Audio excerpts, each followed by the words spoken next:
여러분 안녕하세요. 우리가 매년 크리스마스 시즌만 되면 흥얼거리는 그 노래 있잖아요. 만약 그 노래가 사실은 3000년 전에 만들어진 고대의 전투 찬가라면 어떠실 것 같으세요? 네, 오늘 바로 그 숨겨진 이야기를 한번 파헤쳐 보겠습니다. 바로 이 노래죠? 기쁘다 구주 오셨네. 역사상 가장 유명한 크리스마스 캐럴 중 하나라고 해도 과언이 아닐 거예요. 12월만 되면 정말 어디서든 들려오잖아요? 우리에게 너무나도 익숙한 멜로디죠? 자, 그런데 여기서부터 이야기가 완전히 달라집니다. 우리가 아는 이 평화로운 캐럴이 사실은 고대의 한 시편, 그러니까 시편 98편을 거의 그대로 가져온 거거든요. 근데 그 원본은요, 분위기가 완전 달라요.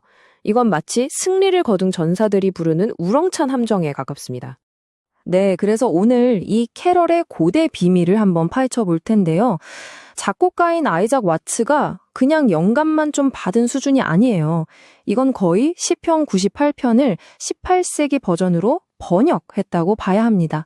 말 그대로 고대의 시가 시간을 훌쩍 뛰어넘어 우리 찬송가 속으로 들어온 거죠. 이 시편은 아주 강령한 명령으로 시작합니다. 새 노래를 불러라. 근데 여기서 새 노래라는 게 그냥 새로 나온 노래, 최신곡 이런 뜻일까요? 그보다는 훨씬 더 깊고 강력한 의미가 담겨 있습니다. 히브리어 원문으로는 슈르하다시라고 하는데요. 이건 그냥 새로운 멜로디가 아니에요. 하나님이 행하신 어떤 거대한 사건, 예를 들면 민족이 해방되는 것 같은 새로운 출애굽 같은 일에 대한 즉각적이고 폭발적인 반응을 의미합니다.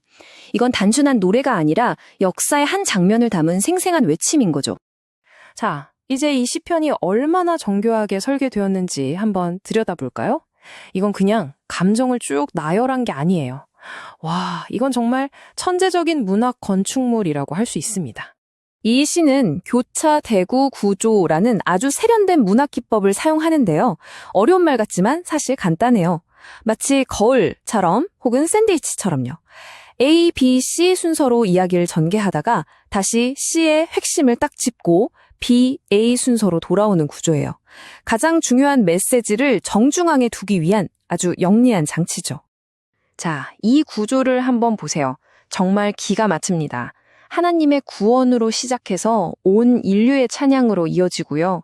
그리고 시의 심장부에서 온 우주가 찬양으로 포효합니다. 그런 다음 다시 자연의 찬양, 그리고 하나님의 심판, A'으로 완벽한 대칭을 이루며 마무리되죠. 정말 아름다운 구조 아닌가요? 이렇게 완벽한 구조만으로도 놀라운데 이 시의 진짜 힘은 더 깊은 곳에 숨어 있습니다. 바로 우리가 쓰는 번역본만으로는 온전히 느낄 수 없는 몇몇 핵심 히브리어 단어들 속에 그 비밀이 있죠. 예를 들어 예슈아라는 단어, 우리는 보통 구원이라고 번역하잖아요. 근데 여기엔 사실 승리, 해방 같은 훨씬 더 강력하고 군사적인 느낌이 포함되어 있어요. 그리고 가장 결정적인 건 이 단어가 바로 예수라는 이름의 뿌리가 된다는 겁니다. 이제 왜 기쁘다 구주 오셨네가 하필 이 시편을 선택했는지 감이 좀 오시죠? 또 다른 단어를 볼까요? 헤세드라는 단어입니다. 옛날 성경에서는 이걸 그냥 자비라고 번역했는데 좀 딱딱하게 들리죠? 그런데 쉬운 성경 같은 요즘 번역본을 보면 한결같은 사랑이라고 되어 있어요. 와, 느낌이 확 다르지 않나요? 이건 그냥 감정이 아니라 변치 않는 신실함, 아주 깊은 관계를 나타내는 말입니다. 자, 이제 찬양의 무대는 인간을 넘어서 온 우주로 확장됩니다. 이 시 전체가 여기서 그야말로 절정으로 치닫습니다. 한번 상상해 보세요. 이 찬양의 오케스트라를요. 사람들이 기쁨으로 외치고 아름다운 수금소리가 울려 퍼지고 왕의 등장을 알리는 나팔과 쇼파르 소리가 터져 나옵니다.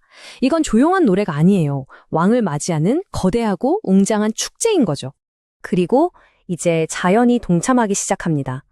먼저 바다와 그 안의 모든 것들이 포효하라고 외칩니다. 다음은 강물입니다.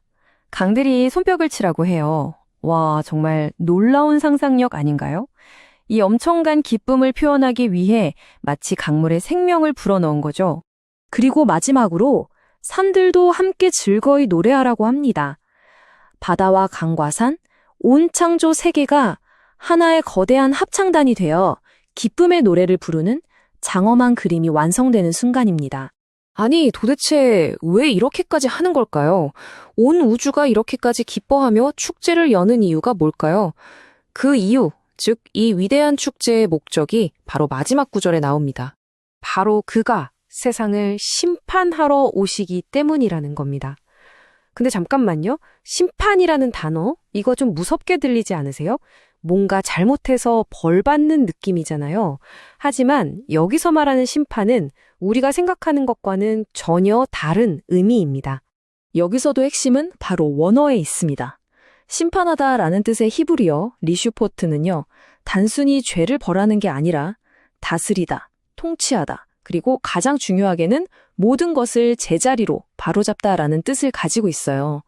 그래서 어떤 번역본은 아예 세상을 다스리러 오신다라고 번역하기도 하죠.